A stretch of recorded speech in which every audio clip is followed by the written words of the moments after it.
في 2012 كده لما كنت لسه بادئ اشتغل في قطع غيار العربيات ديت، فانا رايح ارض كده بعد ما اتنصب عليا في حوالي 10000 دولار. حد يعني امنته وقلت له ايه اشحن الحاويه، ومشيت رحت مصر فاتنصب عليا في الفلوس، فقلت لا لازم اقف الحي بنفسي كده. فجيت هنا فبروح اراضي كده اشتري عربيات، اشوف العربيات، كان لسه مفيش خبره ومحدش بيساعدني او محدش بينصحني. فرايح على الارض كده قلت له ممكن اخش اتفرج على العربيات، قال له عادي ممكن. ففضلت ماشي في الارض كده لحد اخر ارض الناحيه التانيه، فلقيت ناس تانية عماله تشتغل وعماله تكسر وتعمل. فببص على العربيات، عربيه بسات وكده، لقيت واحد كده هدومه موسخه كده بيقول لي عجباك العربيه؟ قلت له اه عجباني. تشتريها؟ قلت له اه. قال لي بكام؟ فانا بضحك قلت له 28. فقال لي ما تخليها ب 30. قلت له لا 28 من لسه هقطع واعمل. قال لي خلاص هبيعها لك. فانا بضحك كده، انت العامل هتبيعها لي؟ وواحده ورا كده تقول له لا رخيصه، ولا سيبيه سيبيه. عديت على العربيه لانسر، عجباك العربيه؟ اه. بكام؟ عاوزها بكام؟ قلت له ما تقول انت بكام؟ قال لا انت قول لي انت بكام. قلت له ب 20. انا ما تخليها ب 25. قلت له لا 20 انا اخري كده. فيضحك يقول لي خلاص ابيعها لك، وانا اضحك انا كمان، ده احنا بنضحك نهزر مع بعض. وبعد ما بصيت على ثلاث اربع عربيات كده وهو يقول لي عجباك العربيه؟ اه. بكام؟ بكذا. طب خليها بكذا. لا بكذا. اقول لي ماشي. ومراته وراه ولا الست اللي وراه دي تقول له يا عمي كده بتبيع له رخيص. يقول لها سيبيه. اللي بيترجم معايا بيفهمني كده يعني ان هم بيقولوا ايه. فبعد ما خلصت كده ماشي، قال لي انت مش هتشتري العربيات؟ قلت له لا، ما انا هروح للبص في الاخر الناحيه التانيه كده، يعني هروح اخلص معاه. فقال لي بص مين اللي ورا دول؟ قلت له اه. قال ده الواد اخويا.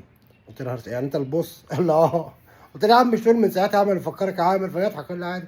فقال لي انت عاوز ايه؟ قلت له والله انا عاوز اشتغل، لسه بدي اشتغل جديد وانضحك عليا قبل كده واتنصب عليا، فانا عاوز اشتغل بايدي وما مش فاهم حاجه وعاوز اشتري وعشان ربنا يرزقني. قال لي اشتري وانا هبيع لك القطع الغير المتاحه اشتريها، واللي مش متاحه عاوز تفككها فككها، اللي احنا ما بنفككهاش. قلت له عادي يعني.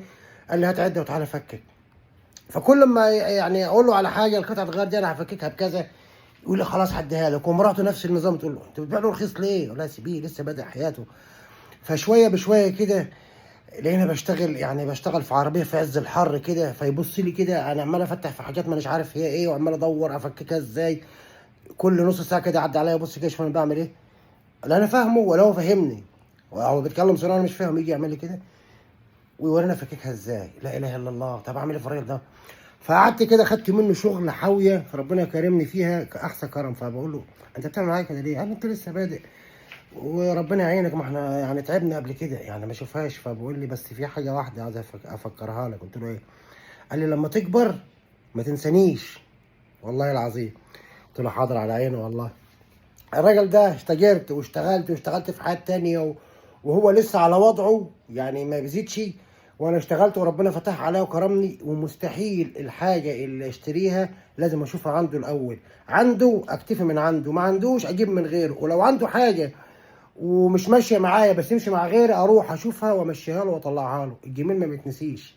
الراجل ده كان له فضل عليا، كان راجل تايواني له فضل عليا كبير في اول ما اشتغلت، ولحد الان عمري ما اقدر انساها ولا انكر فضله.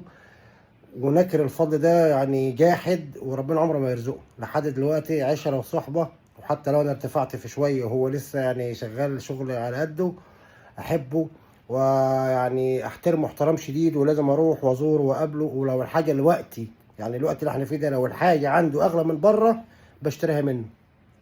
فاللي يعمل فيك خير اوعى تنكره، واللي يعمل فيك فضل اوعى تنكره. نكر الفضل ونكر الخير ده عمر ربنا ما بيرزقه ابدا.